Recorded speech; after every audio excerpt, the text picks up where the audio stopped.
ಸೊಪ್ಪು ತರಕಾರಿ ಹಾಲು ಎಲ್ಲವೂ ವಿಷ ಅಂತ ಇರುವ ಈ ಟೈಮ್ನಲ್ಲಿ ಮೊಟ್ಟೆ ಕೋಳಿ ಮಾಂಸದ ವಿಚಾರವೂ ಕೂಡ ಸೆಷನ್ ನಲ್ಲಿ ಸದ್ದು ಮಾಡ್ತು. ವಿಪಕ್ಷ ನಾಯಕ ಅಶೋಕ್ ಈ ವಿಚಾರವನ್ನ ಪ್ರಸ್ತಾಪ ಮಾಡಿದ್ರು. ಬೀದಿ ಬದಿ ಆಹಾರ ಹಾಗೂ ಕೋಳಿಯ ವಿಷದ ಅಂಶವನ್ನ ಕೂಡ ಹೇಳಿದ್ದಾರೆ.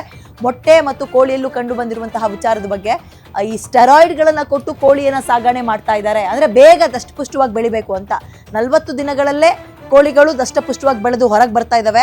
6 ತಿಂಗಳ ಬದಲು ತಗೊಳ್ತಾ ಇರೋದು ಕೇವಲ 1.5 ತಿಂಗಳು ಮಾತ್ರ. ಸ್ಟೆರಾಯ್ಡ್ ಕೋಳಿ ಹಾಗೆ ಮೊಟ್ಟೆಯಲ್ಲೂ ಕೂಡ ವಿಷಕಾರಿ ಅಂಶ ಪತ್ತೆಯಾಗಿದ್ದು ಬೀದಿ ಬದಿಯ ಆಹಾರದಲ್ಲೂ ಕೂಡ ಗುಣಮಟ್ಟ ಇಲ್ಲ ಅನ್ನೋದನ್ನ ಹೇಳಿದ್ರು. ನೋಡೋಣ ಒಂದೊಂದನ್ನೇ. ಓಕೆ, ಈಗ ವೆಜಿಟೇರಿಯನ್ಸ್ ಮುಗೀತು.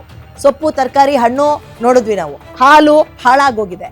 ಕೋಳಿ ಮೊಟ್ಟೆ ಮತ್ತು ಈ ಕೋಳಿ ಮಾಂಸವನ್ನ ಇತ್ತೀಚಿನ ದಿನಗಳಲ್ಲಿ ಬಾಯಿ ರುಚಿಗೆ ಬಾಡೂಟ ಅಂತ ಒಂದ್ ಕಡೆ ಆದ್ರೆ ಮತ್ತೊಂದ್ ಕಡೆ ಜಿಮ್ಮಿಗೆ ಹೋಗೋರು ಪ್ರೋಟೀನು ಅಂತ ದಿನಕ್ಕೆ 10ರಿಂದ 15 ಮೊಟ್ಟೆಗಳನ್ನು ತಗೊಳ್ತಾರೆ. ಮೊಟ್ಟೆಗಳಲ್ಲೂ ಕೂಡ ಕೆಮಿಕಲ್ ಅಂಶ ಪತ್ತೆಯಾಗಿತ್ತು. ಅಂಡ್ ಚಿಕನ್ ಅಥವಾ ಕೋಳಿ ಮಾಂಸ ಇದು ಕೂಡ ನೋಡಿ 6 ತಿಂಗಳು ಸಮೃದ್ಧಿಯಾಗಿ ಅಲ್ಲಿ ಬಿದ್ದಿರುವ ಕಡ್ಡಿ ಕಾಳು ಕಸವನ್ನ ತಿನ್ಕೊಂಡು ಬೆಳಿಬೇಕಾಗಿರುವ ಕೋಳಿಯನ್ನ ಒಂದ್ ಕಡೆ ಕೂಡ ಹಾಕಿ ಸ್ಟೆರಾಯ್ಡ್ ಕೊಟ್ಟು 60 ದಿನದಲ್ಲಿ ದಷ್ಟಪುಷ್ಟವಾಗಿ ತೂಕ ಬರುವಂತೆ ಬೆಳೆಸಿ ಕೊಯ್ದು ನಿಮಗೆ ಕೊಡುವಂತಹ ಕೋಳಿ ಏನಿದೆ ಅದು ಫಾರಂ ಆಗ್ಲಿ ಅಥವಾ ಇನ್ನೊಂದಕ್ಕೆ ನಾಟಿ ಅಂತ ಹೆಸರಿಡ್ತಾರೆ ಅದನ್ನು ಕೂಡ ಬೆಳೆಸ್ತಾ ಇರೋದು ಆ ರೀತಿಯಲ್ಲೇ. ಸೊ ಇವನ್ನೆಲ್ಲ ತಿಂದ್ರೆ ಏನಾಗುತ್ತೆ ಹೇಳಿ? ಕೆಮಿಕಲ್ ಅನ್ನ ತಿಂದು ಕ್ಯಾನ್ಸರ್ ಬರುತ್ತೆ, ಮತ್ತೊಂದು ಬರುತ್ತೆ.